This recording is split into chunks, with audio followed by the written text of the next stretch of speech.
Frères et sœurs dans le Seigneur, que la paix et la grâce de Dieu soient avec vous.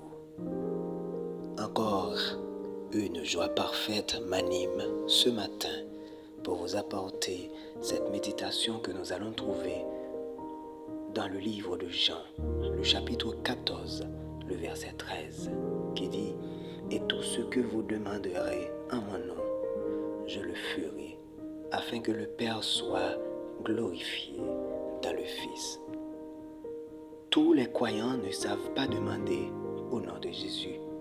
Prier non seulement pour son amour, mais en son nom. Comment y étant autorisé par lui est un degré élevé de la prière. Il y a certaines choses que nous n'oserons pas demander en ce nom béni, car ce serait le profaner. Mais quand la requête est digne d'être appuyée par le nom de Jésus, elle sera acceptée et exaucée. Quand c'est dans la volonté de Dieu, oui, nos requêtes seront acceptées et exaucées.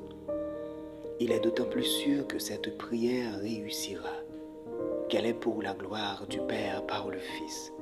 Elle glorifiera sa vérité, son pouvoir, sa fidélité, sa grâce. L'exaucement de la prière, quand elle est présentée au nom de Jésus, révèle l'amour du Père pour son Fils bien-aimé et l'honneur dont il l'a revêtu. La gloire de Jésus et du Père est si indissolublement liée l'un à l'autre que la grâce qui glorifie l'un glorifie l'autre aussi. Le canal est rendu célèbre par l'abondance de la source qui le remplit, et la source est honorée par le canal qui lui donne écoulement et répand ses eaux. Si le fait de répondre à nos prières devait déshonorer le Seigneur, nous n'oserons pas prier. Mais puisqu'il est glorifié en nous exauçant, nous demanderons sans cesse en ce nom béni et saint que Dieu et son peuple aiment et chérissent ensemble, sachant que si nous demandons quelque chose selon sa volonté, il nous exaucera. Et pour l'instant, nous ne demandons que la délivrance de ce pays. Permets, Seigneur, qu'en dépit de toutes les épines du jour, nous ne fermions pas les yeux sans les tourner vers toi. Dans l'élan du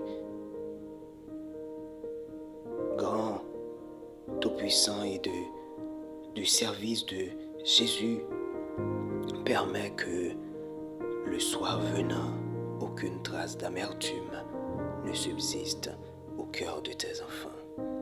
Que les merveilleux et triomphes de toute déception, que la joie de toute souffrance, l'espérance de tout désespoir possible, que tout germe de mort y fasse inlassablement fleurir la vie jusqu'au jour de ton éternité.